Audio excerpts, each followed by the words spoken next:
والصلاة والسلام على أشرف الأنبياء والمرسلين والذي صاحب التاج والمعراج والبراق والعلم دافع البلاء والوباء والقحط والمرض والألم اسمه مكتوب مرفوع منقوش في اللوح والقلم جسمه مقدس معطر مطهر منور في البيت والحرم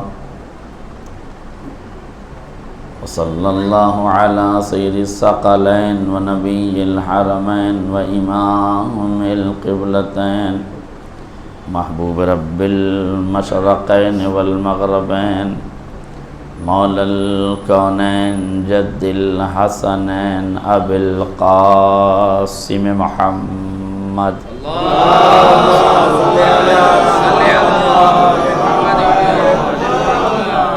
وعلى آل بيته الطيبين الطاهرين المعصومين المظلومين ولعنة الدائمة الباقية على أعدائهم أجمعين من الآن إلى قيام يوم الدين أما بعد فقد قال الله الحكيم في كتابه المجيد بسم الله الرحمن الرحيم ولا تحسبن الذين قتلوا في سبيل الله أمواتا بل أحياء عند ربهم يرزقون صلوات پر محمد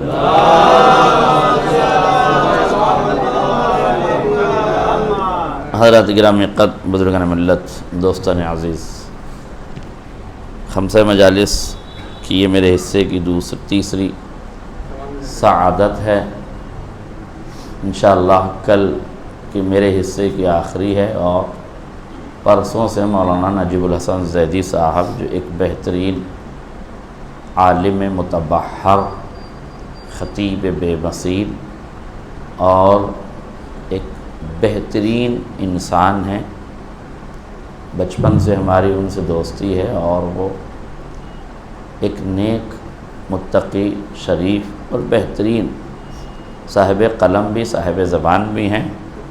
بس یہ سمجھ لیجئے کہ 4 مجلسیں پیش خوانی ہیں اور اصل ذاکری اور خطابت دوست عزیز انشاءاللہ فرمائیں گے۔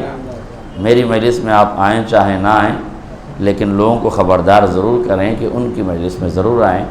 ایک تحلیلی ایک تجزیاتی بیان ہوگا اور آپ کے مزاج سے ہم آہنگ بیان ہوگا انشاءاللہ ان کا۔ فی الحال ان کی طبیعت ذرا ناساز تھی اور کل وہ ڈینگو کا شکار تھے، لیکن الحمدللہ اب واپس ان کی پلیٹنس بڑھنا شروع ہوئی ہیں اور وہ جلد از جلد روبہ صحت ہو کر آپ کی خدمت میں حاضر ہوں گے۔ ان کی صحت و سلامتی کے لیے ایک مرتبہ نعرہ صلوات پڑھنا ہے۔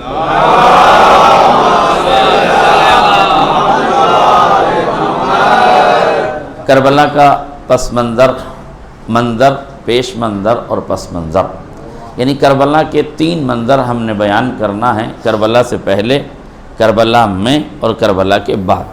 عام طور سے کربلا میں کیا ہوا ہے یہ منظر واضح ہے، لیکن اس سے پہلے کے جو منظر ہیں یعنی کربلا سے پہلے کا منظر اور کربلا کے بعد کا منظر یہ سمجھنا بہت ضروری ہے۔ اصل منظر کربلا کا اور کربلا کے بعد کا منظر سمجھنے کے لیے ہمیں تاریخ اسلام کے تقریباً 50 برسوں کا مطالعہ کرنا پڑے گا، تب ہمیں معلوم ہوگا کہ کربلا کیوں واقع ہوئی۔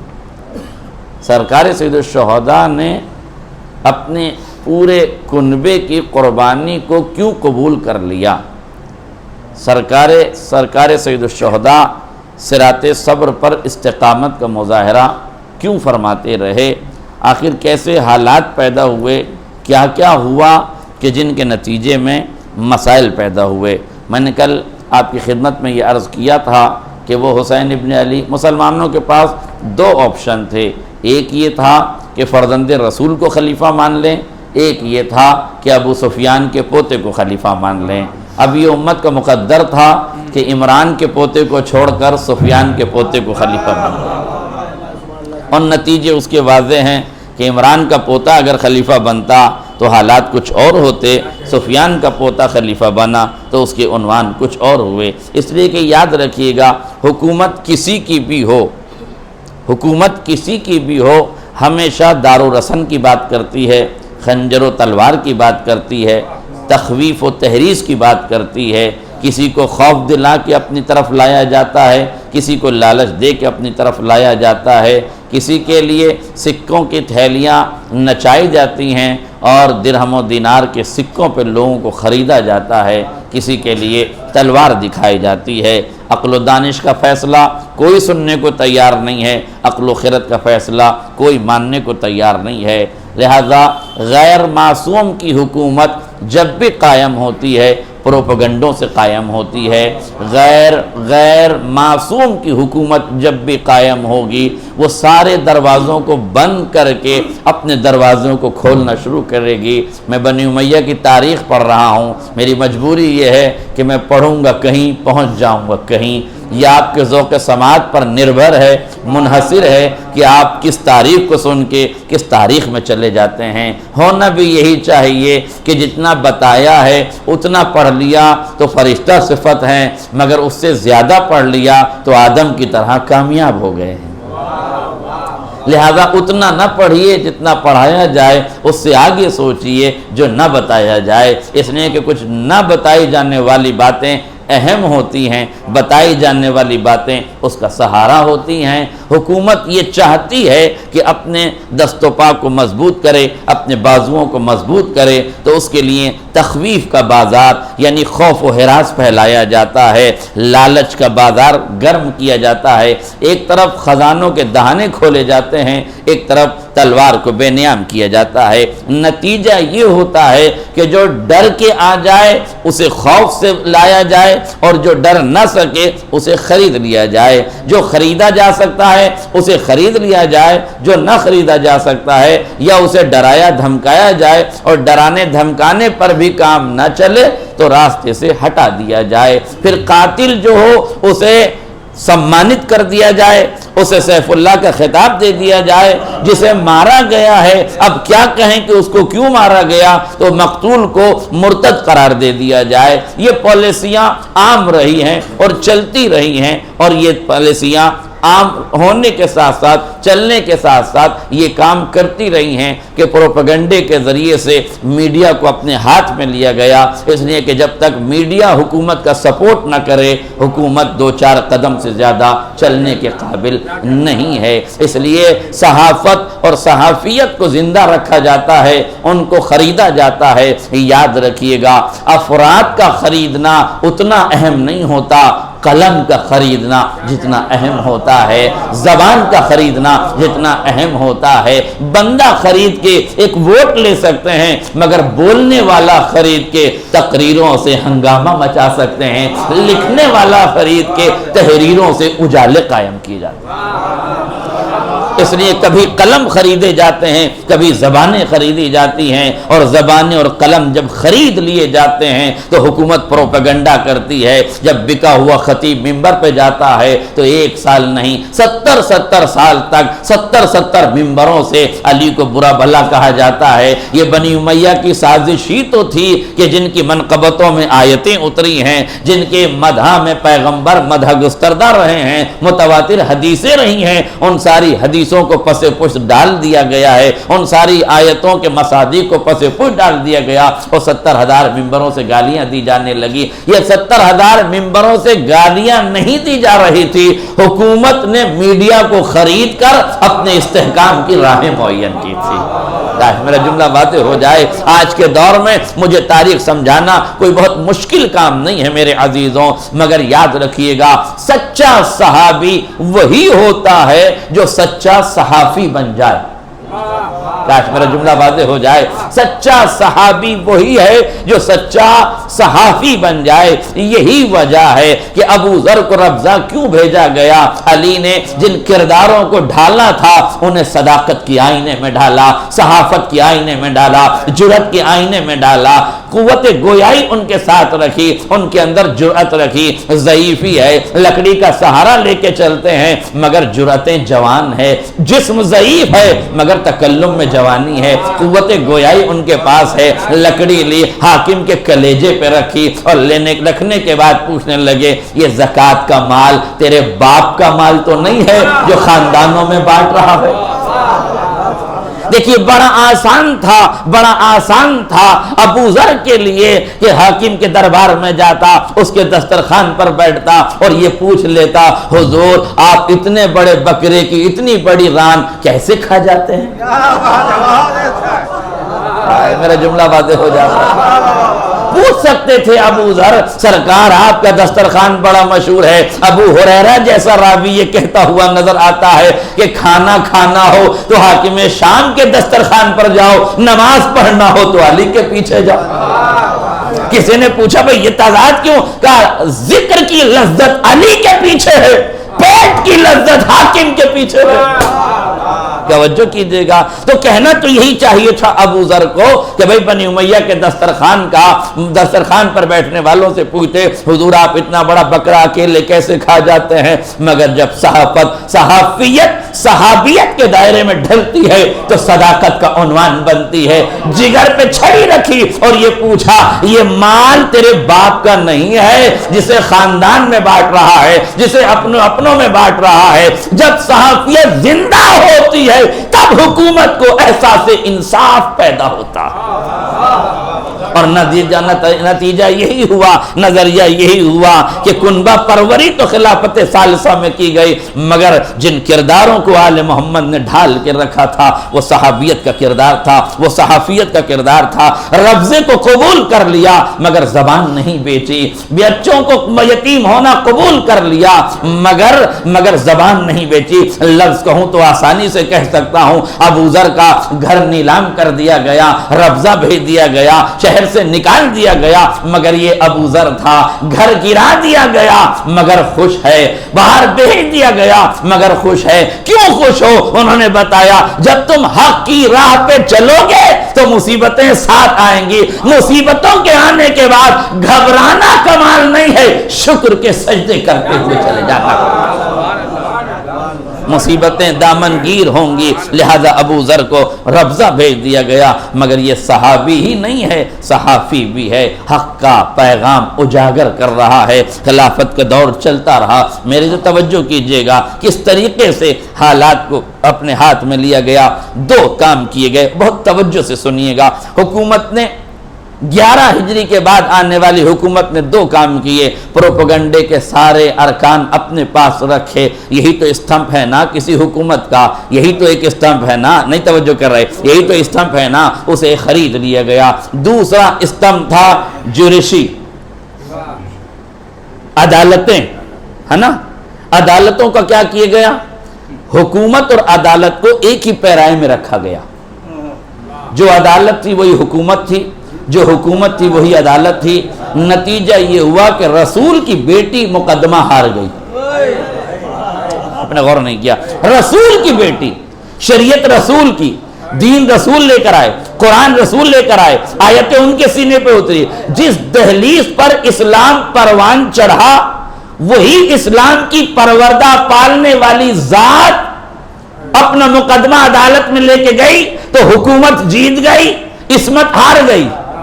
آپ توجہ نہیں کر رہے ہیں, حکومت جیت گئی, عصمت ہار گئی. کیوں؟ اس لیے کہ عدالت اور حکومت ایک ہی جگہ تھی.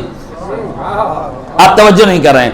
11 ہجری سے لے کر 36 ہجری تک تینوں خلافتوں کے دور میں جو حکومت تھی وہی عدالت تھی, جو عدالت تھی وہی حکومت تھی. حکومت جو چاہتی تھی فیصلہ کرتی تھی, عدالت کے فیصلے عدالت کے نہیں ہوتے تھے, حکومت کے ہوتے تھے.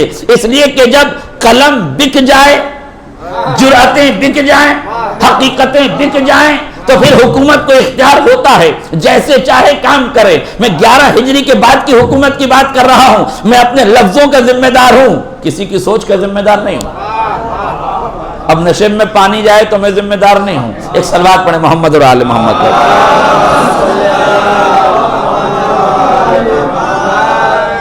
میڈیا خریدی گئی 11 ہجری میں, پروپیگنڈے کا سہارا لیا گیا, حدیث نبوی کا لکھنا منع کر دیا گیا, آل محمد کی فضیلت کی حدیثوں پر پردے ڈال دیے گئے. جن کے حق میں ایک بھی آیت نہ اتری ان کے لیے آیتوں کے چڑھاوے چڑھائے گئے, حدیثوں کے چڑھاوے چڑھائے گئے.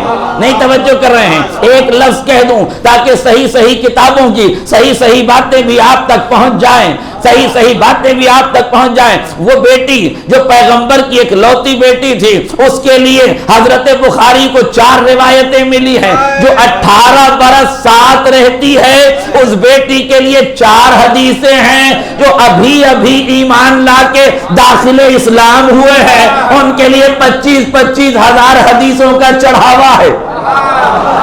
آئے میرا جملہ واضح ہے؟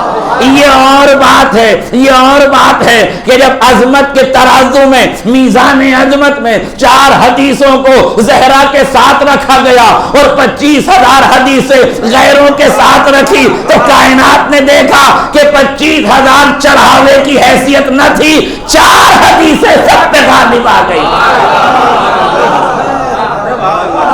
تو کس طریقے سے حدیثیں بک رہی تھی؟ اکے کی پیاز مکے میں کھائے تو جنت واجب ہو جائے. یہ حدیثوں کا بازار گرم ہو رہا تھا. اسی کو گودی میڈیا کہتے ہیں سرکار, اسی کو میڈیا کی طاقت کہتے ہیں کہ جب بندہ پیاز میں جنت بیچ دے. اب آپ پیاز کی مہنگائی پہ نہ چلے جائیے گا, اللہ کے بعد صلوات پڑھیں محمد اور آل محمد پر.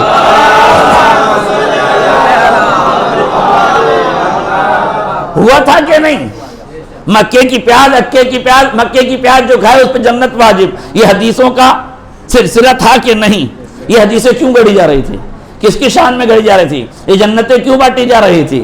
اس کا مطلب یہ ہے کہ پروپیگنڈے کے ذریعے سے حکومت کی نیو کو, بنیاد کو مضبوط کیا جا رہا تھا. دوسری پوزیشن کیا تھی کہ عدالت کو خرید لیا گیا تھا, چونکہ عدالت اور حکومت دونوں ایک ہی تھی. اور یہ سب سے خطرناک مرحلہ ہے. مرحلہ اس لیے سب سے خطرناک ہے کہ اگر عدالت اور حکومت ایک ہو جائیں تو عصمتیں نہیں جیت پاتی. بھئی برا نہ مانیے گا, مجبوری ہے میری. بھئی عصمتوں کو انصاف نہیں ملتا تو عام آدمی کو کیسے ملے گا؟ اور ایک لفظ کہہ دوں آسان ہو جائے, جب رویل فیملی کو انصاف نہیں ملتا تو غریبوں کی کیا اوقات ہے؟ نہیں توجہ کی. جب شہزادی اور شہزادوں کو انصاف نہیں ملتا تو غیروں کی کیا اوقات ہے؟ عام آدمی کی کیا اوقات ہے؟ اس کا مطلب کیا ہوا؟ عدالت خرید لی گئی. عدالت بھی حکومت کے انڈر میں آ گئی, میڈیا بھی حکومت کے انڈر میں آ گیا. اس طرح سے 25 سال تک حکومت پر قبضہ امت مسلمہ کے ان لیڈروں نے, جنہیں رسول نے منتخب نہیں کیا تھا. عصمت کا انتخاب نہیں تھا, امت کا انتخاب تھا.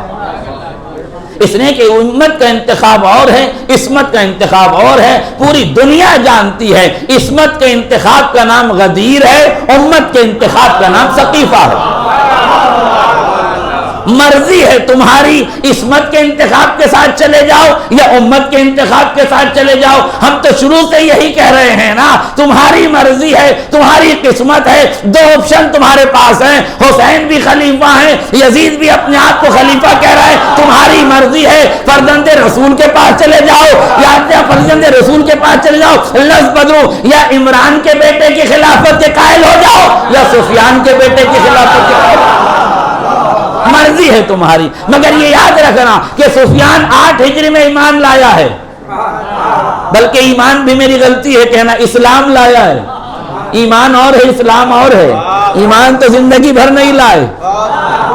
اگر ایمان لے آتے تو علی کی دہلیز پہ نہ آ جاتے, اس لیے کہ کل ایمان تو علی ہے, علی سے ہٹ کے ایمان کہاں سے لائے گا انسان؟ اس کا مطلب یہ ہے کہ ایمان تو کوئی لایا ہی نہیں, یعنی بنی امیہ میں سے اسلام تو کوئی, ایمان تو کوئی لایا نہیں. البتہ مصلحتاً اسلام کو قبول کر لیا, اس لیے کہ کوئی راہ چارہ بچی نہیں تھی فتح مکہ میں. لہذا 8 ہجری میں جو ایمان لائے, اچھا کتنے بڑے مومن تھے, 3 سال ایمان میں گزارے نبی کے ساتھ، ہے نا، اور پوری زندگی جو کفر کی معیت میں رہے، منافقین کے سردار بن کے رہے، ہر قافلے میں جاسوسی کرتے رہے، نبی کے خلاف رہے۔ ایک جملہ کہہ دوں، توجہ کیجئے گا، جب حاکم شام نے علی کو جنگ کا پیغام دیا کہ تم اپنی فوجوں کو لے آؤ، ہم اپنی فوجوں کو لا رہے ہیں، تو مولا کائنات نے خط لکھا، حاکم کو لکھا، فوجوں کو کیوں لڑوا رہا ہے، امت مسلمہ کو کیوں قتل و غارت گری میں مبتلا ہے، ایک کام کر، تو بھی میدان میں آ جا، میں بھی میدان میں آ جا۔ نہیں توجہ کی، اور خالی یہی نہیں کہا، امام نے کہا تو بھی میدان میں آ جا، میں بھی میدان میں آ جاتا ہوں، ہم دونوں لڑ لیتے ہیں، مسئلہ ختم ہو جائے گا، امت کو لڑوانے کی کیا ضرورت ہے۔ اور یہ سوچ کے آنا کہ تیرے نانا کو میں نہیں مارا، تیرے ماموں کو میں نہیں مارا،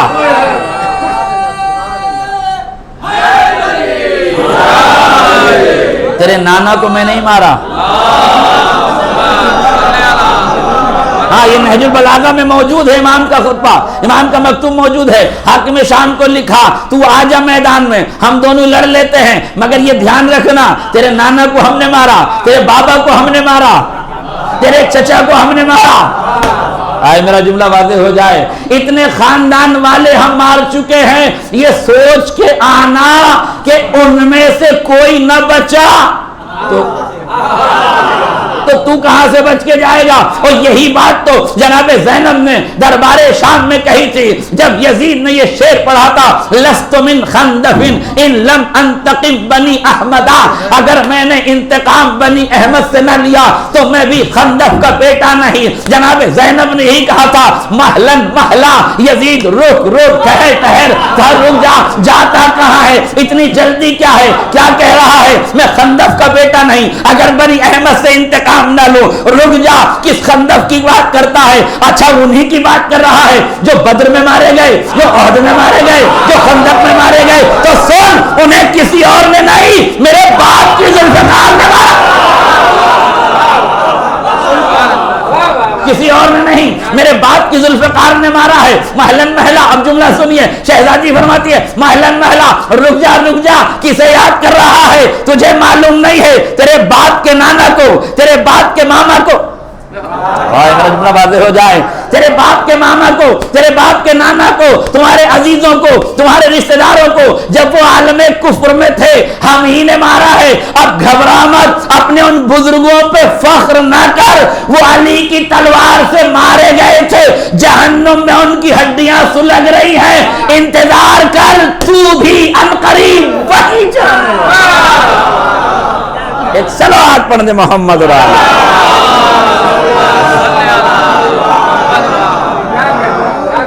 تو بھی عنقریب وہیں جانے والا ہے۔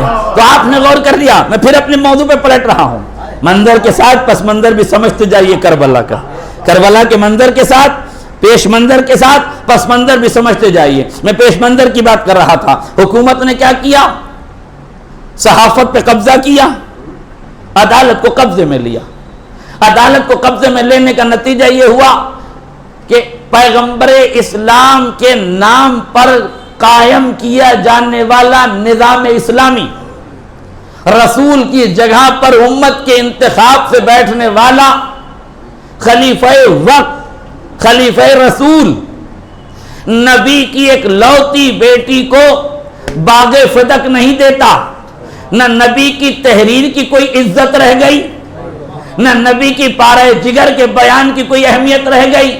اور حد یہ ہے کہ جب شہزادی نے آیتیں سنائی تو اس کے مقابل میں روایت پڑھی گئی، کاش روایت پڑھنے والا اپنے بڑے بھائی سے پوچھ لیتا کہ جب نبی کا آخری وقت تھا وہ کچھ لکھنا چاہتے تھے تو حضرت نے فرمایا تھا حسبنا کتاب اللہ، ہمارے لیے کتاب خدا کافی ہے۔ سیدہ فرما رہی تھی میں تجھے آیتیں سنا رہی ہوں، تیری سمجھ میں نہیں آ رہا ہے، تو روایت لے کے آ رہا ہے، تیری بنائی ہوئی روایت تو لا رہا ہے، عجیب مصیبت ہے۔ جب نبی لکھنا چاہتے ہیں تو قرآن کافی ہوتا ہے، جب فاطمہ قرآن سناتی ہے تو حدیث کافی ہو جاتی ہے۔ بھئی عجیب نظریہ ہے کہ نہیں امت کا؟ 7 سے زیادہ آیتیں شہزادی نے پڑھی ہیں اور تمام آیتوں کو میراث میں بتایا، ہبہ کی آیتیں پڑھی، میراث کی آیتیں پڑھی، سب کچھ پڑھ کے بتایا کہ فدق کس کا ہے۔ ہمیں امت پہ یہی تو اعتراض ہے کہ جس نے سیدہ پہ جھوٹ باندھا اسے تم نے سب سے بڑا سچا بنا دیا۔ عجیب مسئلہ ہے، قسم خدا کی آپ دیکھیے، غور کیجئے، یہ پالیسی تو آپ محسوس کیجئے کہ کہاں بنی امیہ کے نالائق نطفے اور کہاں عصمت کے شہزادے، مگر مقابل کو مانا کیسے گیا۔ دیکھیے غور کیجئے گا مصیبت کیا ہے۔ دیکھیے جب تسلسل سے معاملہ چلے، نسلوں میں معاملہ منتقل ہو، ذہنوں میں معاملہ بند جائے، تو پھر لوگ عقیدے میں اتنے اندھے ہو جاتے ہیں کہ انہیں علم ہنر نظر نہیں آتا، عقل اور تقوی سے وہ کام نہیں لیتے۔ آج بھی دیکھیے دو ہی نظریے تھے نا، یا حسین خلیفہ تھے یا یزید خلیفہ تھے۔ امت نے کس کو مانا؟ حسین کو چھوڑ کر یزید کو مانا نا۔ یزید کون ہے؟ فاسق ہے، فاجر ہے، شرابی ہے، زانی ہے، بد کردار ہے۔ حسین کون ہے؟ سلسبیل کا مالک ہے، جنت کا مالک ہے، فاطمہ کا بیٹا ہے، رسول کا بیٹا ہے، علی کا لخت جگر ہے، جوانان جنت کا سردار ہے۔ حاضر حسین الفارقو کی سند پانے والا ہے، حسین پشت رسالت پہ آنے والا ہے۔ اتنے فضائل حسین کے ہیں، اتنے رضائل یزید کے ہیں، مگر ذلیل لوگوں نے رذیل کو مانا، شریف کو نہ مان سکتے۔ آپ بتائیے کسے مان لیا؟ انہیں نہ مانا۔ اب میں جملہ کہنا چاہتا ہوں، میری سمجھ میں نہیں آ رہا تھا، میں سمجھ نہیں پا رہا تھا یہ کیسے ہو سکتا ہے؟ لوگ حسین جیسے شریف آدمی کو چھوڑ کر یزید جیسے ذلیل آدمی کی بیعت کیسے کر سکتے ہیں؟ امت ادھر کیسے جا سکتی ہے؟ قسم خدا کی میری سمجھ میں نہیں آ رہا تھا، مگر میری سمجھ میں ابھی آ گیا جب داعش کے دہشت گردوں نے قاسم سلیمانی کو شہید کیا ہے نا۔ آپ کو یاد ہے نا کس نے مروایا؟ ٹرمپ نے مروایا۔ ٹرمپ کون ہے؟ زانی، شرابی، ایک ہی لفظ کہہ دوں بات حل ہو جائے۔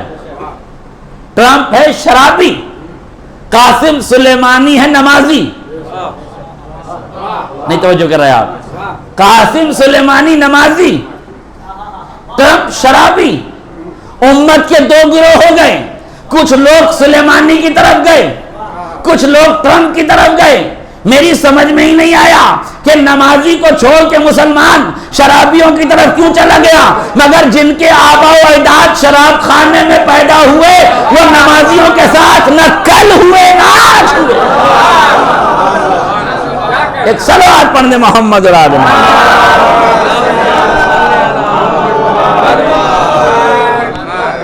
بالکل دوڑ دو چار والی باتیں ہیں کہ نہیں؟ حسین کا کردار بھی آپ کے سامنے ہے، یزید کا کردار بھی آپ کے سامنے ہے، حسین کا بچپن بھی آپ کے سامنے ہے، یزید اور اس کے باپ کا بچپن بھی آپ کے سامنے ہے، حسین اور اس کے بابا کا بچپن بھی آپ کے سامنے ہے، یزید اور اس کے بابا کا بچپن بھی آپ کے سامنے ہے، حسین اور اس کے نانا کی سیرت بھی آپ کے سامنے ہے، یزید اور اس کے دادا کی سیرت بھی آپ کے سامنے ہے۔ اب تو تمہیں خود ہی سوچ لینا چاہیے۔ اگر پھر بھی نہیں سوچتے ہو تو ہم علامہ عرفان حیدر عابدی کی طرح ایک ہی جملہ کہتے ہیں، پروردگار اب ہم ان سے مناظرہ نہیں کریں گے، ان سے مناقشہ نہیں کریں گے، ان سے بحث و مباحثہ نہیں کریں گے۔ ہم انہیں سمجھا کے تھک گئے ہیں، ختم اللہ علی قلوبہم کی منزل میں یہ چلے گئے ہیں، ان کے دلوں پر پردہ پڑ چکا ہے، ان کی عقلوں پہ پردہ پڑ چکا ہے، انہیں حق و باطل میں فرق نظر نہیں آتا ہے۔ اب ان سے بحث کرنا دیوار سے سر ٹکرانے کے برابر ہے، ان کو سمجھانا دیوار سے سر ٹکرانے کے برابر ہے۔ اس لیے پروردگار اب ہم ان کے درمیان کوئی مناقشہ کوئی مناظرہ نہیں کرتے۔ اب تو ہم تیری بارگاہ میں ایک ہی دعا کرتے ہیں، پروردگار ہمارے اور ان کے درمیان بس ایک فیصلہ کر دے، انہیں یزید اس کے باپ اور اس کے باپ کے ساتھ اٹھا لینا، ہمیں حسین اس کے بابا اور اس کے بابا کے ساتھ، بس اب ایک ہی فیصلہ ہے۔ آل سفیان کے ساتھ جائے، آل عمران کے ساتھ جائے، شجر طیبہ والے شجر طیبہ کے ساتھ جائیں، شجر خبیثہ والے شجر خبیثہ کے ساتھ جائیں۔ جسے جنت میں ابو سفیان کے ساتھ جانا ہو وہ اس کے پیچھے پیچھے جائے، جسے جنت میں آل عمران کے پیچھے پیچھے جانا ہو وہ ان کے پیچھے پیچھے جائے۔ ہم تو صراط پہ دیکھیں گے جہنم میں کون جاتا ہے، جنت میں۔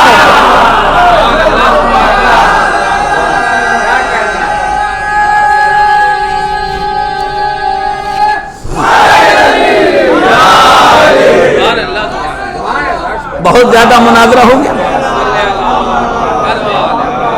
1400 سال ہو گئے ہمیں انہیں سمجھاتے۔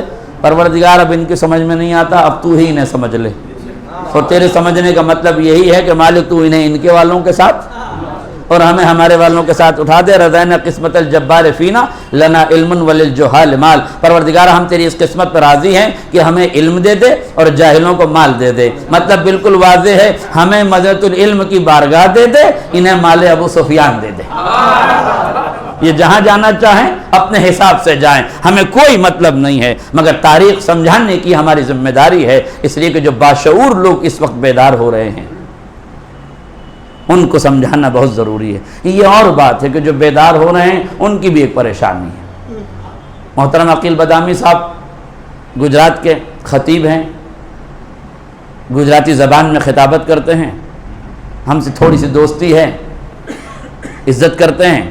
ایک سوال پوچھ رہے تھے کہ حضور یہ بتائیے, آج کل یوٹیوب پر ہم بڑے چمکتے ہوئے چہروں کو دیکھ رہے ہیں, بڑی اچھی اچھی باتیں کرتے ہیں, بڑے اچھے اچھے فضائل آل محمد کے بیان کرتے ہیں, عظمتیں بیان کرتے ہیں اور غیروں کی منقصد بھی بیان کرتے, مگر پتہ نہیں انہیں کیا ہو جاتا ہے جب علی کی ولایت پہ آتے ہیں تو صحیح حدیث چھوڑ کے صحیح کتاب پہ چلے جاتے ہیں. آئے میرا جملہ واضح ہو جائے. عجیب مصیبت ہے. اچھے خاصے باتیں کر رہے ہیں, شکل بھی اچھی ہے, عقل بھی اچھی ہے, باتیں بھی اچھی ہیں, مگر جب ولایت پر آتے ہیں تو پتہ نہیں خون میں کون سا ابال آتا ہے, نہ جانے کون سا شجرہ آ جاتا ہے, نہ جانے کون سی بات آتی ہے. بس سب کچھ مانیں گے, علی کی ولایت نہیں مانیں گے. مولانا بات سمجھ میں نہیں آتی, جب شکلیں بھی اچھی ہیں, عقلیں بھی اچھی ہیں, تو ولایت تسلیم کیوں نہیں کرتے؟ میں نے کہا علی کی ولایت تسلیم کرنے کے لیے شکلوں اور عقلوں کے ساتھ نسلوں کا اچھا ہونا ضروری ہے. ایک صلوات پڑھنے محمد اور آل محمد. میرے عزیز, حکومت جو بھی رہی ہے دارالحسن کی بات کرتی ہے, مارنے کی بات کرتی ہے, تخویف کی بات کرتی ہے, خوف دلانے کی بات کرتی ہے, نفرت کی بات کرتی ہے. محبت کا پیغام دینا حکومت کے بس کی بات نہیں ہوتا. یہ ہوا ہے 25 برس تک آل محمد کے خلاف نفرتیں پھیلائی گئی, 70 برس تک علی کے خلاف نفرتوں کا بازار گرم کیا گیا, ممبروں سے برا بھلا کہا گیا کہ نہیں بتاؤ. مگر میرے عزیزوں, مجھے ایمان سے بتانا جیتا کون ہے, نفرت جیتی ہے یا محبت جیتی ہے؟ اس کا مطلب یہ کہ نفرت پھیلانے والوں کو اپنا کام کرنے دو, تم اپنے وظیفہ محبت کو پھیلاؤ, ہم بھی تو دیکھیں گے جیتا کون ہے ہارتا کون. حالات حاضرہ کے تناظر میں یہ جملہ ضرور کہنا چاہوں گا, کیا کفار و مشرکین نے نبی کے پیروں میں کانٹے نہیں بچھائے؟ کیا نبی پہ کوڑا کرکٹ نہیں ڈالا گیا؟ کیا نبی کو اذیتیں نہیں دی گئی؟ کیا نبی کی سواری کو بتکایا نہیں گیا؟ کیا نبی کو پریشان نہیں کیا گیا؟ کیا نبی کے قتل کی سازشیں نہیں کی گئی؟ ہر طرح سے نبی کو پریشان کیا گیا کہ نہیں؟ نبی کے خلاف نفرتیں پھیلائی گئی کہ نہیں؟ نبی کے خلاف طاقتیں استعمال کی گئی کہ نہیں؟ نبی کے خلاف دولتیں استعمال کی گئی کہ نہیں؟ نبی کے خلاف بیان بازیاں کی گئی کہ نہیں؟ نبی کے خلاف قلم خریدے گئے کہ نہیں؟ نبی کے خلاف ضمیر خریدے گئے کہ نہیں؟ نبی کے خلاف سر خریدے گئے کہ نہیں؟ نبی کے خلاف قبیلے خریدے گئے کہ نہیں؟ نبی کے خلاف خاندان خریدے گئے کہ نہیں؟ نبی کے خلاف کفر و شرک نے اکٹھا ہو کر پیغمبر کو اذیتیں دی یا نہیں؟ مجھے بتاؤ, پریشانیاں پیغمبر کو اٹھانا پڑی یا نہیں؟ اٹھائیں پیغمبر نے پریشانیاں. پورا مکہ ایک طرف ہو گیا مگر نبی ایک طرف تھے. مگر مجھے ایمان سے بتاؤ, آج جیت کس کی ہے؟ پورے مکے کی نفرتوں کی جیت ہے یا پیغمبر کی محبتوں کی جیت ہے؟ بس یہ یاد رکھنا, نفرت کبھی جیتتی نہیں اور محبت کبھی ہارتی نہیں. ایک صلوات پڑھ دے محمد اور آل محمد.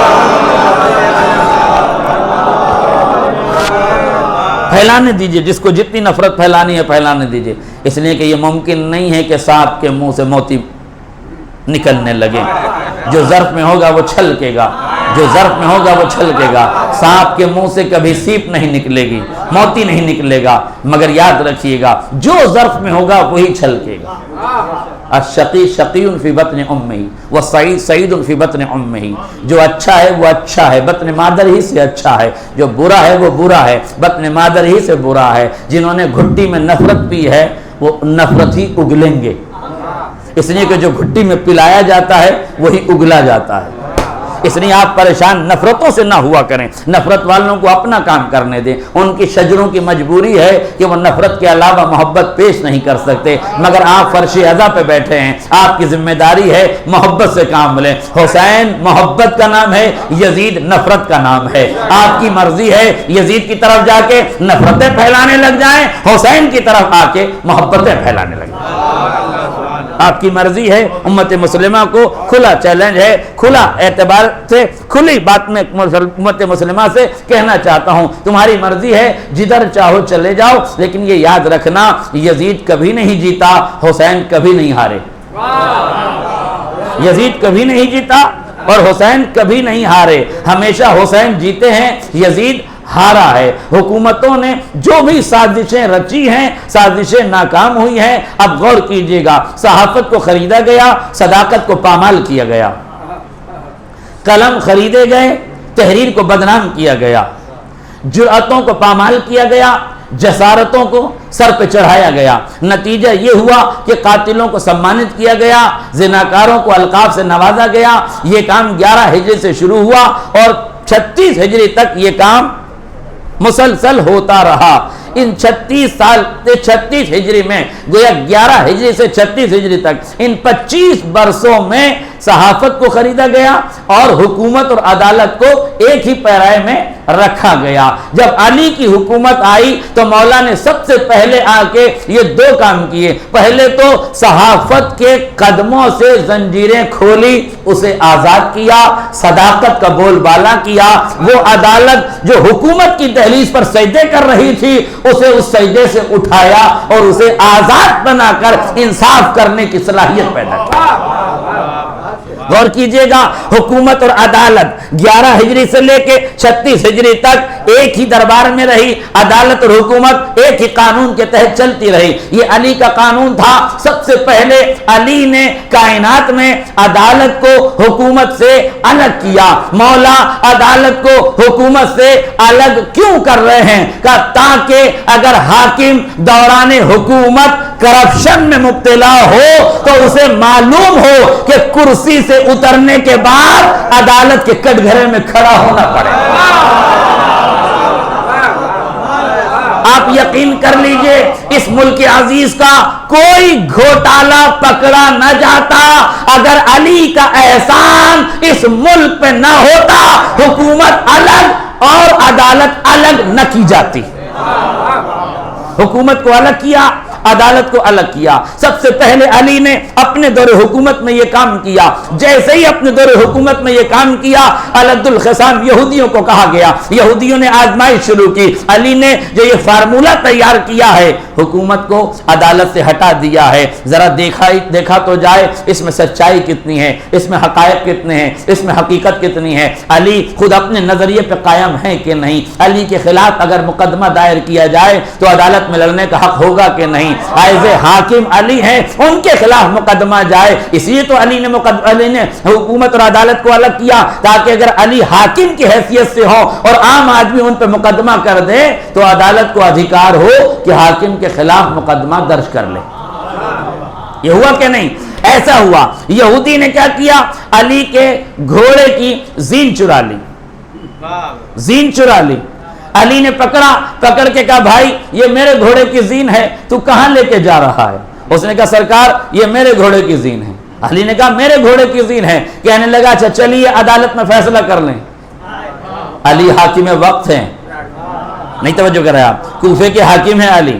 یہودی زرہ چراتا ہے، کہتا ہے عدالت میں چلیے فیصلہ کر لیجئے۔ علی نے کہا، ٹھیک ہے، اگر تجھے کوفے کی عدالت پر اتنا ہی اعتبار ہے۔ مجھے نہیں معلوم کہ یہ آدمی علی کو پہچانتا ہے یا نہیں پہچانتا، مگر یہ آدمی چاہتا ہے کہ علی کی عدالت کا اعتبار قائم رہ جائے اور علی کی عدالت کا امتحان ہو جائے۔ کہنے لگا، چلیے عدالت میں جج کے پاس، وہ فیصلہ کرے گا۔ علی نے کہا، ٹھیک ہے۔ مولا علی یہودی کو ساتھ لے کر جیسے ہی عدالت کی دہلیز کو لانگتے ہیں، عدالت کے اندر قدم رکھتے ہیں، جو جج بیٹھا ہوا تھا علی کو آتا دیکھ کر اپنی جگہ چھوڑ کے کھڑا ہو گیا۔ علی کی تعظیم میں، جملہ سنیے، علی کی تعظیم میں جج صاحب کا کھڑا ہونا تھا کہ علی نے زین لی، علی نے زین لی، یہودی کے ہاتھ میں دی، کہا جا میں نے اپنا مقدمہ واپس لیا، یہ زین تیری ہو گئی۔ نہیں توجہ کیا آپ نے؟ کہا مولا ابھی تو مقدمہ شروع نہیں ہوا، یعنی ابھی تو مقدمہ شروع نہیں ہوا، آپ عدالت تک مقدمہ لے کر آئے تھے، آپ نے مقدمہ دیکھا نہیں، مقدمے کی سماعت نہیں ہوئی، جج تک پیغام پہنچا نہیں، آپ نے پہلے ہی مقدمے سے ہار مان لی، یعنی کیا بات ہے، اس عدالت میں آپ مقدمہ لے کر بھی آئے اور لانے کے بعد لڑنے کی اجازت بھی نہ دی، سماعت کی منزلوں سے گزرنے بھی نہ دیا، وکیل نے کچھ کہا بھی نہیں، جج نے فیصلہ بھی نہیں کیا، آپ نے کھڑے ہو کے مقدمہ واپس کیوں لے لیا؟ علی نے آنکھوں میں آنکھیں ڈال کے کہا میرے بھائی مقدمے کا فیصلہ تو اسی لمحے ہو گیا جب جج میرے احترام میں کھڑا ہو گیا۔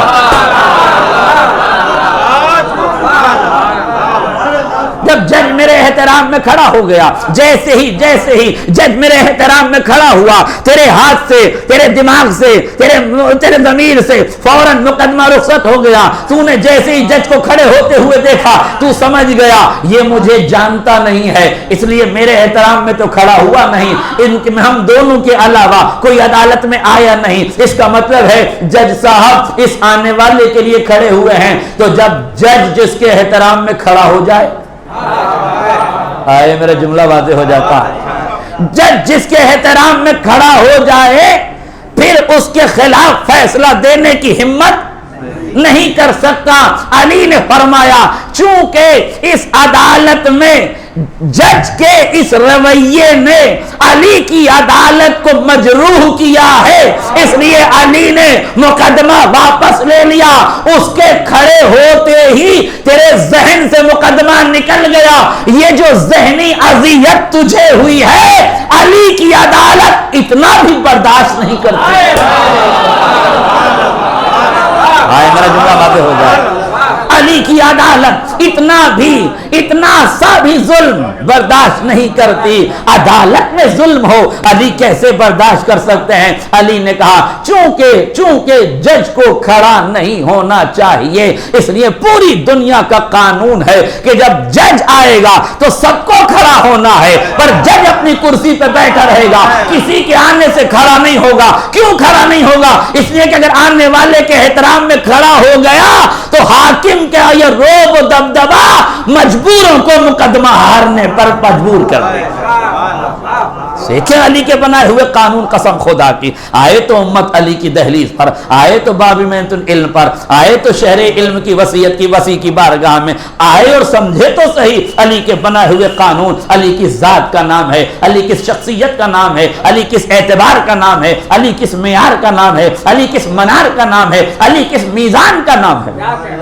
ذرا دنیا غور کرے، سوچنے پر مجبور ہو جانا چاہیے دنیا کو۔ اب روایت کے آخری فقرے سن لیجئے۔ جیسے ہی علی نے فرمایا، مولا نے فرمایا جا میں نے اپنا مقدمہ واپس لیا، یہ زین تجھے دے دی، یہ لے کے چلا جا، اس لیے کہ اس عدالت میں تجھے ذہنی اذیت ہوئی ہے، علی کو برداشت نہیں ہوتا کہ تجھے ذہنی اذیت ہو جائے، اس لیے تو لے کے چلا جا۔ اب سنیے تاریخ کا جملہ، اور جیسے چاہیے جملے کو سن لیجئے، جو سمجھ جائیں انہیں میری طرف سے سبحان اللہ ہے۔ میں کسی جملے پہ داد نہیں چاہتا ہوں، مگر اس جملے کو سمجھنے کی کوشش ضرور کیجئے گا۔ مرتبہ یہودی نے زین کو لیا، علی کے قدموں میں رکھا، کہتا ہے یا علی مجھے زین تھوڑی چاہیے، میں تو آپ کی عدالت کا قد ناپنے آیا تھا۔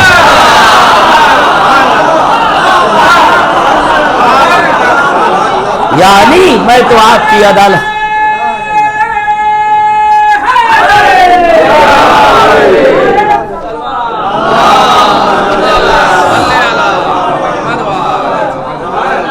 یعنی میں تو آپ کی عدالت کا قد ناپنے آیا تھا۔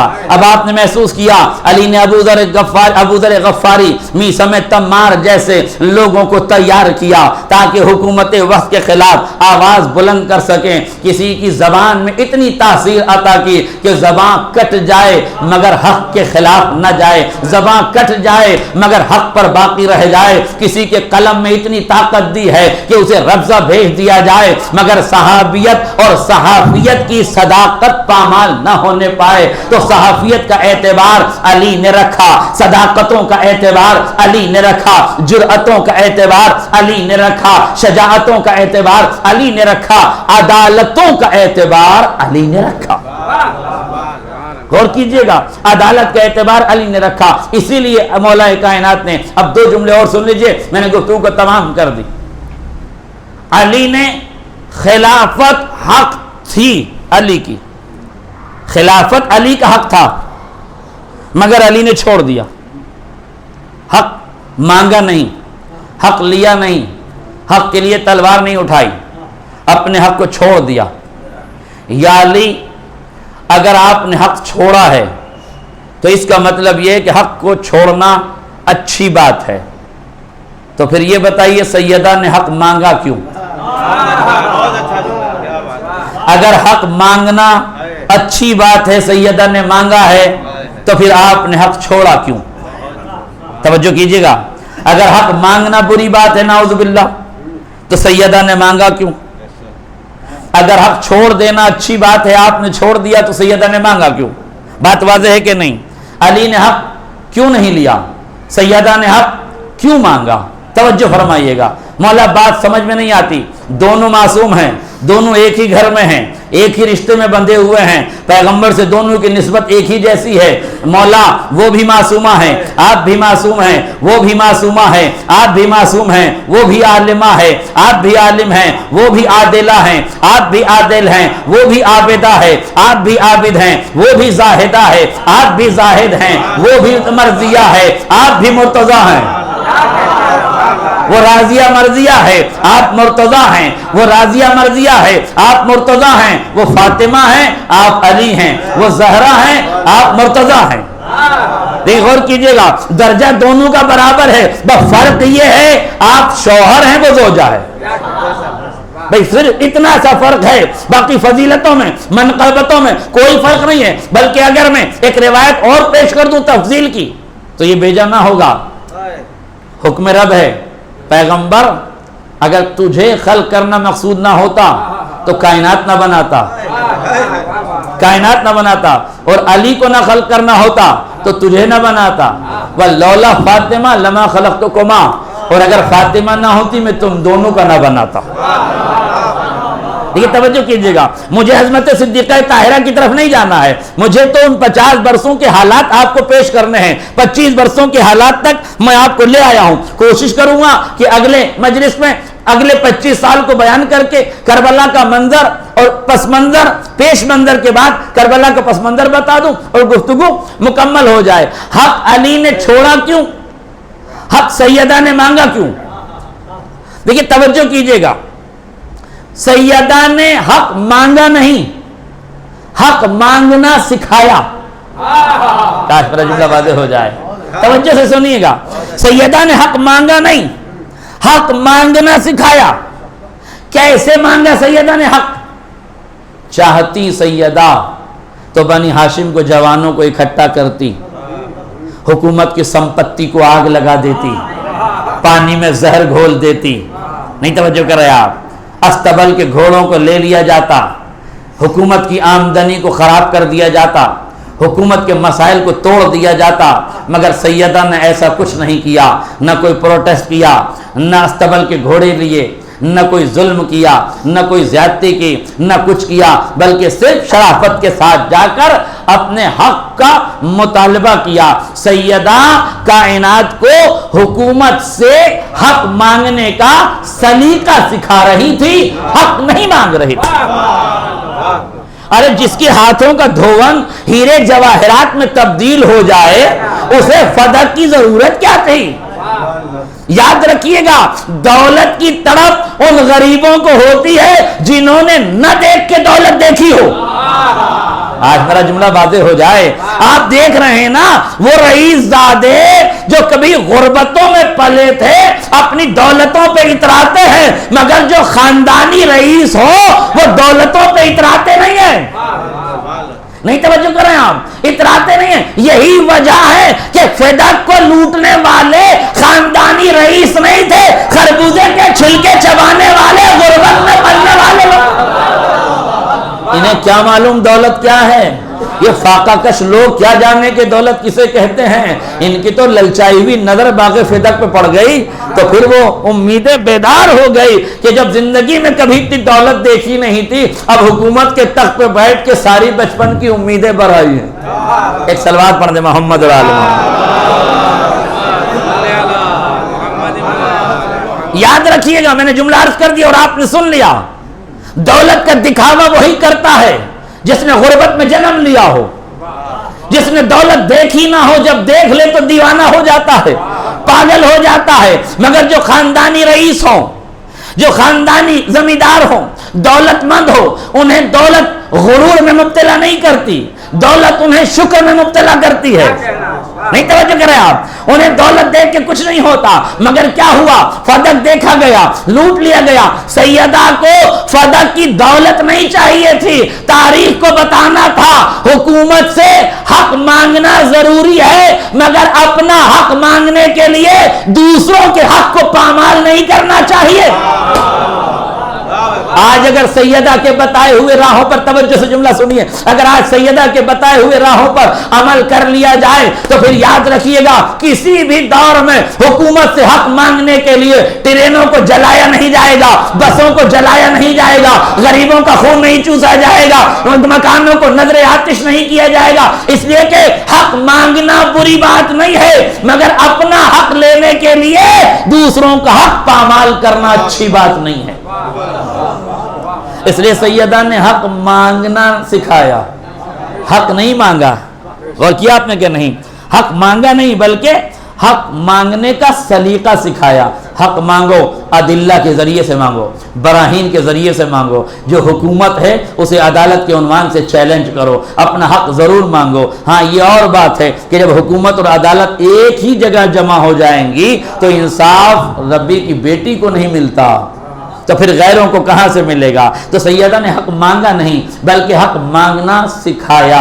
علی نے حق چھوڑا نہیں، توجہ کیجئے گا، علی نے حق چھوڑا نہیں۔ لفظ بدلنا چاہتا ہوں، علی دنیا کو بتانا چاہتے تھے ہمیشہ حق پانے کے لیے آگے نہ بڑھو، کبھی حق پالنے کے لیے پیچھے ہٹ جاؤ۔ میرا جملہ واضح ہو جائے، علی نے حق چھوڑا نہیں ہے بلکہ دنیا کو سکھایا کہ اگر حق لینے سے ٹکڑے ہو جائے تو پیچھے ہٹ کے چھوڑ دو، ٹکڑے ہونے سے بچا لو، حق پروان چڑھتا رہے، کسی کے پالنے میں پلتا رہے۔ بس میرے عزیزو گفتگو تمام ہو گئی۔ یہ آل محمد ہیں، ان کا بتایا ہوا ہر لفظ عالم انسانیت کے لیے ہدایت کا سامان فراہم کرتا ہے۔ ان کے لبوں سے نکلے ہوئے الفاظ صداقت کا عنوان قرار پاتے ہیں۔ ان کے لبوں کی حرکت، لفظوں کا نکلنا، یہ لفظیں دستاویزات انسانی قرار پاتی ہیں۔ ان کے لبوں سے نکلے ہوئے الفاظ شجروں کی شرافتوں کا اعلان کرتے ہوئے آتے ہیں۔ یہ جو کہہ دیں، جو ان کی زبان سے نکل جائے وہ حکم خدا ہوتا ہے، حکم رسول ہوتا ہے۔ جو رسول کہہ دیں وما ينطق عن الهوى ان هو الا وحی یوحى، نبی فدق اپنی طرف سے نہیں دیتے ہیں، خدا نے دیا ہے تو دے رہے ہیں۔ نبی اپنی بزم سے، اپنے سے کسی کو نہیں اٹھاتے، خدا نے کہا ہے تو اٹھا رہے ہیں۔ اگر نبی ہاتھوں پہ اٹھائیں تو حکم رب سے، بزم سے اٹھائیں تو حکم رب سے۔ نبی حکم رب کے پابند ہیں، نبی حکم الہی کے پابند ہیں، ذات واجب ہی اطاعت کے لائق ہیں۔ وہی ذات ہے، اس نے اپنی اطاعت کو بندگان خدا پہ فرض کیا ہے۔ بندگان خدا کی ذمہ داری ہے کہ واحد وحدہ لا شریک کو پہچانیں، آل محمد کے ذریعے سے پہچانیں۔ یقین جانیے اگر آل محمد کا کردار نہ ہوتا تو خدا خدا تو ہوتا مگر دنیا کو اس کی معرفت نہ ہوتی۔ اسی لیے دعاؤں کے لفظیں یہی ہیں، بکا عرفنا، اے پروردگار، آل محمد کہتے ہیں اے پروردگار ہم نے تجھے تیرے ذریعے سے پہچانا، مگر آل محمد کے چاہنے والے کہتے ہیں پروردگار ہم نے خدا کو، اے پروردگار ہم نے تجھ کو آل محمد کے ذریعے سے پہچانا، آل محمد کے ذریعے سے پہچانا۔ اور جب کوئی قوم خدا شناس ہو جائے، خدا ترس ہو جائے، خدا کی معرفت میں لبریز ہو جائے تو پھر اسے فرق نہیں پڑتا، وہ آواز دیتا ہے پروردگار میرے بچے یتیم ہو جائیں، میرے جسم کے ٹکڑے ہو جائیں، میرے جسم تیر پہ وقت ہو جائیں، مگر میری روح کی قوت اپنی پوری طاقت کے ساتھ اپنے سر کو سجدہ خالق میں رکھ کے شکر خدا ادا کرے گی۔ ایک کریم پروردگار تیرا شکر ہے تو نے حسین کو اس لائق سمجھا، اپنی بقا کے لیے میری قربانی کو قبول کر لیا۔ اللہ اللہ اپنی قربانی کے ساتھ حسین ابن علی اپنے بچوں کی یتیمی کو قبول کرتے ہوئے جاتے ہیں۔ ہاں پروردگار تیرا ست شکر ہے، کبھی زینب کے لبوں پہ شکوہ نہیں آیا ہے، شکر کے سجدے آئے ہیں۔ کبھی سکینہ کے لبوں پر شکایت نہیں آئی ہے، ہمیشہ شکر کے سجدے کیے ہیں۔ کبھی سید سجاد نے جلے ہوئے خیموں کی قناتوں پر اپنے رب کا شکریہ ادا کیا ہے، اپنے رب کی بارگاہ میں سجدہ کیا ہے۔ کون سید سجاد؟ وہ بیمار امام، وہ غریب امام، وہ مظلوم امام کہ جسے کربلا سے کوفہ، کوفہ سے شام، ہاتھوں میں ہتھکڑیاں، پیروں میں بیڑیاں، گلے میں طوق خاردار پہنا کے لے جایا گیا، جسے اذیتیں دی گئی، جسے لمحہ بلمحہ سزائیں دی جانے لگی۔ ہاں عزیزو، روایت کے فقرے یہ کہتے ہیں سید سجاد کو اذیتیں دی جاتی ہیں، جب قافلہ آگے نہیں بڑھتا تازیانہ پشت سجاد پہ لگتا ہے، جب قافلہ رک جاتا ہے ظلم سید سجاد پر ہوتا ہے۔ روایت کے فقرے ہیں، روایت کہتی ہے کہ ایک مرتبہ سید یہ قافلہ جا رہا تھا، وہ سر جس پر حسین، وہ نیزہ جس پر حسین کا سر تھا زمین میں دھس گیا۔ زمین میں دھسنا تھا کہ پوری قوت لگانے کے بعد بھی فوج آدھا سے وہ نیزہ زمین سے اکھاڑا نہ جا سکا۔ شمر کہتا ہے رک جاؤ، یہ سر ایسے آگے نہیں بڑھے گا، مجھے معلوم ہے کیسے آگے بڑھے گا۔ سید سجاد کے قریب آیا، پشت پہ تازیانے لگائے، لگانے کے بعد کہتا سید سجاد اپنے بابا سے کہو آگے بڑھیں، اپنے بابا سے کہو آگے بڑھیں۔ سید سجاد اس نیزے کے قریب آئے، ہاتھوں کو جوڑ کے فرمایا بابا اب بیمار میں تازیانے کھانے کی سکت باقی نہیں رہی، مولا مولا آگے کیوں نہیں بڑھتے مولا، خیریت تو ہے؟ آواز آئی میرے لال سجاد، میرے سینے پہ سونے والی سکینہ اونٹ کی پشت سے گر گئی ہے، جب تک وہ نہ آئے گی میں آگے نہ بڑھوں گا۔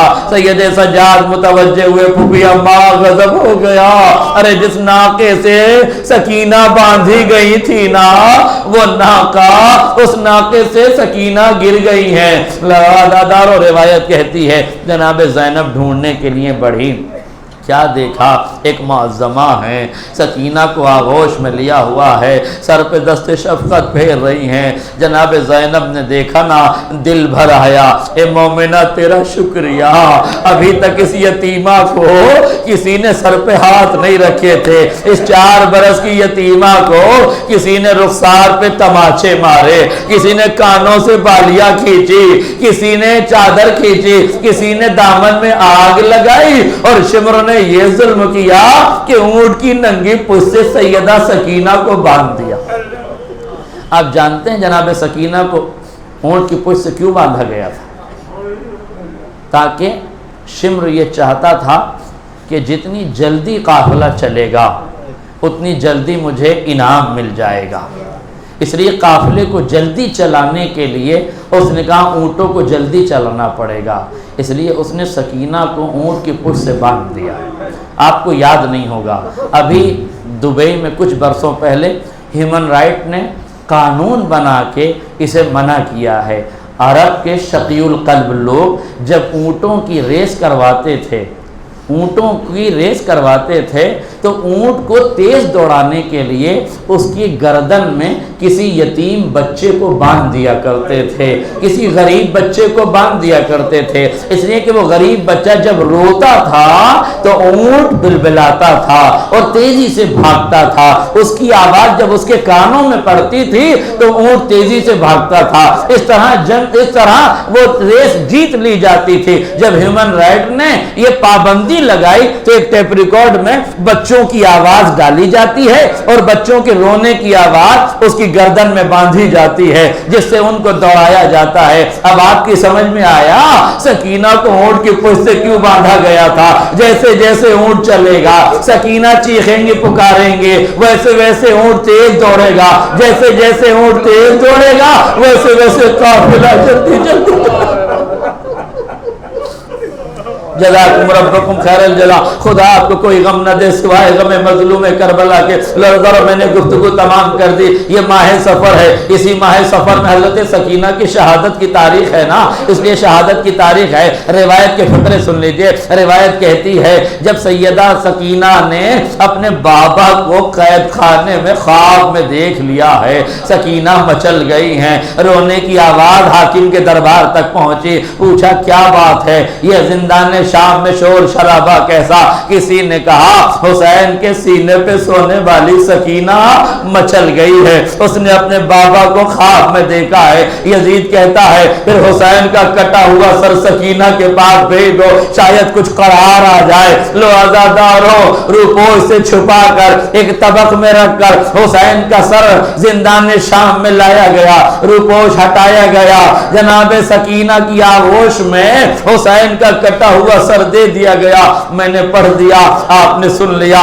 صاحبان اولاد کا مجمع ہے، عزادارو دعا کرو مالک کی بارگاہ میں کوئی 4 برس کی بچی اپنے باپ کا کٹا ہوا سر، کوئی 4 برس کی بچی اپنے باپ کا کٹا ہوا سر نہ دیکھے۔ ارے بیٹیاں باپ کے جنازے کی زینت ہوتی ہے، بیٹیاں باپ سے بے پناہ محبت کرتی ہے۔ ہائے سکینہ کی مجبوری، ارے جب کربلا میں بابا کا سینہ ملا تو بابا کا سر نہ ملا، زندان شام میں جب سکینہ کو بابا کا سر ملا تو بابا کا سینہ نہ ملا۔ رخسار پہ رخسارے رکھ دیے، بابا شبر میں تماچے مارے، بابا جو کانوں میں گوشوارے پہنائے تھے بابا اس تیزی سے کھینچے گئے، میرے کان زخمی ہے بابا، بابا میرے دامن میں آگ لگائی گئی، بابا مجھے اونٹ کی ننگی پشت سے باندھا گیا بابا۔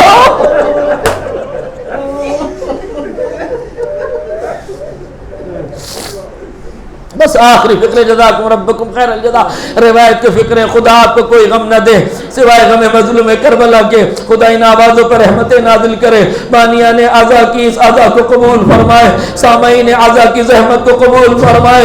اس مجلس کو میرے عزیزوں خدا نجات کا ذریعہ قرار دینا، صراط سے گزرنے کا ذریعہ قرار دینا، قبر میں اجالوں کا سامان قرار دینا، ہمارے آنسوؤں سے ہمارے گناہوں کو دھل دینا۔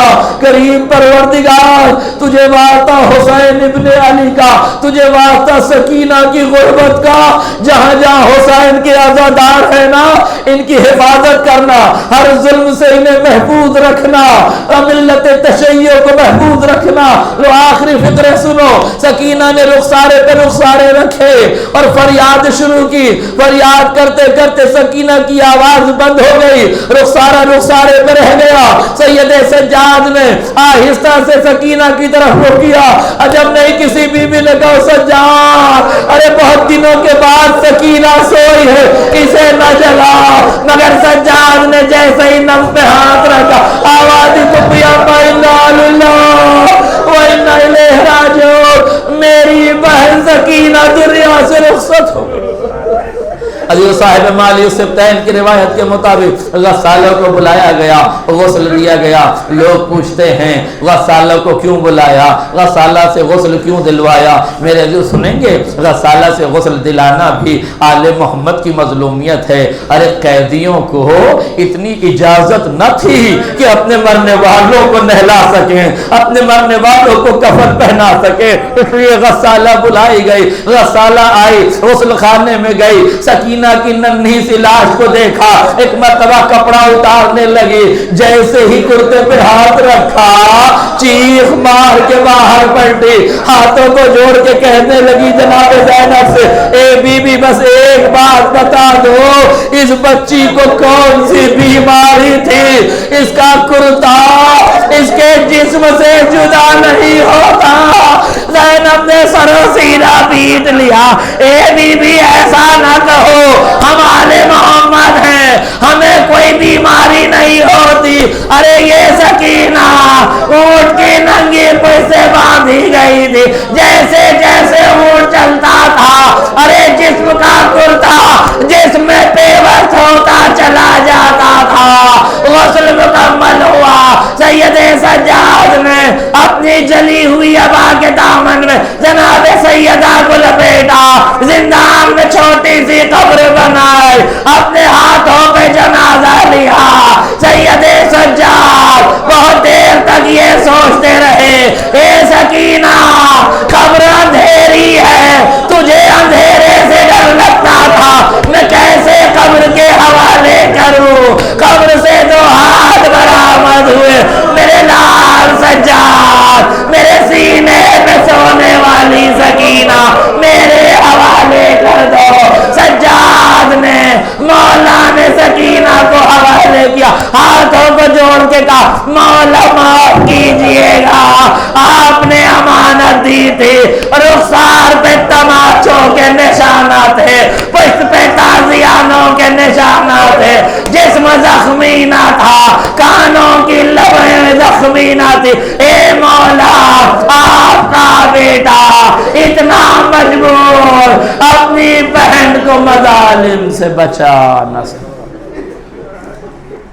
ان للہ و انا الیہ راجعون بذنب قضائه وتسلیما لامرہ وسيعلم الذين ظلموا أي منقلب ينقلبون. ربنا تقبل منا إنك أنت السميع العليم. يا رب الحسين بحق الحسين اشف صدر الحسين بظهور الحجة. کریم پروردگار اس مختصر سے عبادت کو قبول فرما, رونے والی آوازوں پر رحمتیں نازل, ان آنسوؤں کو رومال زہرا میں جگہیں نازل. کریم پروردگار بانیان عزا کی توفیقات میں اضافہ فرما, ان کے عمل قلیل کو اپنی بارگاہ عظیم میں قبول فرما, سامعین کی حاضری کو قبول فرما, ان کے قلوب کو نور ایمان سے منور فرما. کریم پروردگار ملت تشیع کی حفاظت فرما, ملک عزیز ہندوستان کی حفاظت فرما, ملک عزیز میں ظلم کرنے والے ظالمین کو نیست و نابود فرما, ملک عزیز میں نفرت پھیلانے والے چینل اور اینکروں کو نیست و نابود فرما, ملک عزیز کے لیے خطرہ بن جانے والے دہشت گردوں کو نیست و نابود فرما, ملک کے اقتصاد پر رحم و کرم نازل فرما, ملت تشیع میں کی رزق روزی میں برکت عطا فرما, حاضرین کے رزق روزی میں برکت عطا فرما, ان کی جان مال عزت آبرو کی حفاظت فرما. ہم میں جو بیمار ہوں شفائے کاملہ عاجلہ عطا فرما. مالک خصوصی دعا یہ ہے, جب تک زندہ رکھنا, محمد و آل محمد کی محبت پہ زندہ رکھنا. مالک جب موت دینا انہی کے ذکر کے صدقے میں موت دینا. کریم پروردگار اور امتحان نہ لے, یوسف زہرا امام زمانہ کے ظہور میں تعجیل فرما, اور ہمیں ان کے انصار و اعوان ماتم.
Baba,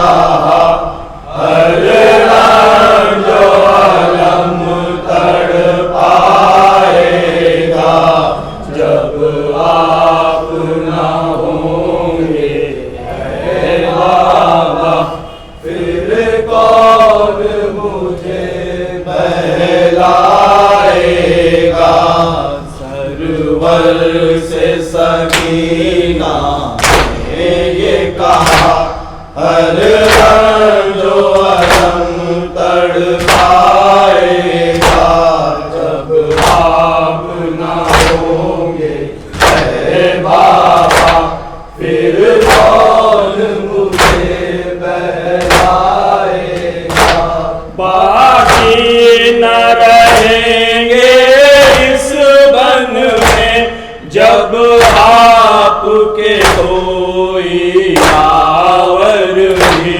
چھٹ جائیں گے رنگ و بھی میرے ہوں گے نہیں بھیا اکبر بھی اس عالم غربت میں میری پھر کون مدد کو آئے گا سرور سے سکینہ نے یہ کہا ہر رنج و الم تڑ پائے گا جب آپ نہ ہوں گے اے بابا پھر کون مجھے بہلائے گا نانے سے کلیجے پر اپنے یہ درد سہوں گی میں کیوں کر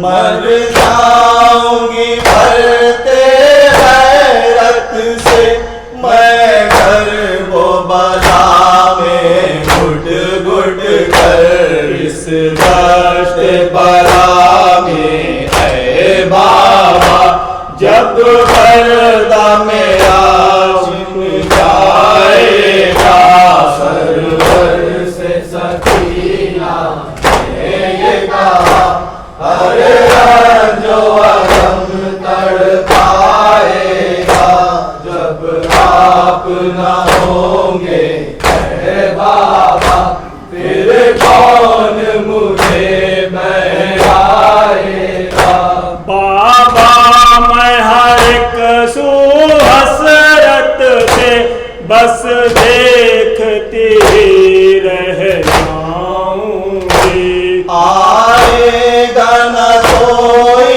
بہر مدد میں دیکھتی رہ جاؤں گی رسی میں جکڑ کر شانوں کو جب شمر لئی لے جائے گا سرور سے سکینہ نے یہ کہا ہر رنج و الم تڑ پائے گا جب آپ نہ ہوں گے اے بابا پھر کون مجھے بہلائے گا جب کرب و بلا سے شام تلک میں قیدی بن کر جاؤں گی کس طرح اٹھے گا کوئی علم میں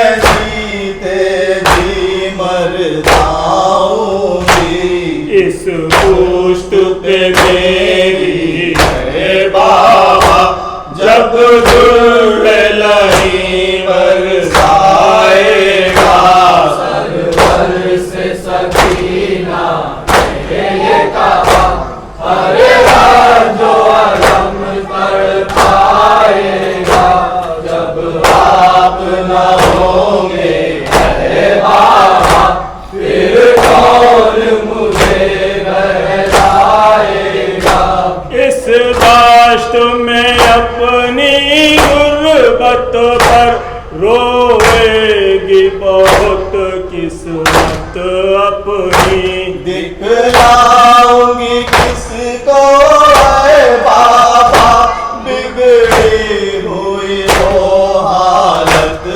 اپنی رنگین لہو سے سارا بدن جس وقت میرا ہو جائے گا، سرور سے سکینہ نے یہ کہا، ہر جو علم تڑپائے گا، جب آپ نہ ہوں گے اے بابا، پھر کون مجھے بہلائے گا۔ رونے سے ہماری آنکھوں کو ایک لمحہ نہیں فرصت ہوگی، نظروں میں قیامت کا منظر اور دل کی عجب حالت ہوگی، نیزے پہ چڑھا کے آپ کا سر جب سامنے ظالم لائے گا، سرور سے سکینہ نے یہ کہا، ہر جو علم تڑپائے گا، جب آپ نہ ہوں گے اے بابا، پھر کون مجھے بہلائے گا۔ دربار یزیدی میں سر سے اعجاز یہ اپنا دکھلانا، خود دشت تنہائی سے اٹھ کر آغوش میں میری آ جانا، ہے آپ سے اتنا پیار مجھے جس وقت یہ پر کھا جائے گا، سرور سے سکینہ نے یہ کہا، ہر جو علم تڑپائے گا، جب آپ نہ ہوں گے اے بابا، پھر کون مجھے بہلائے گا۔ شبیر لپٹ کر بابا سے کہتی تھی یہ بنت شاہ زمن، مر جاؤں گی میں جب زندہ میں، پاؤں گی کہاں میں غسل و کفن، بھائی میرا جکڑے ہاتھوں سے کس طرح مجھے دفنائے گا، سرور سے سکینہ نے یہ کہا، ہر جو علم تڑپائے گا، جب آپ نہ ہوں گے اے بابا، پھر کون مجھے بہلائے گا۔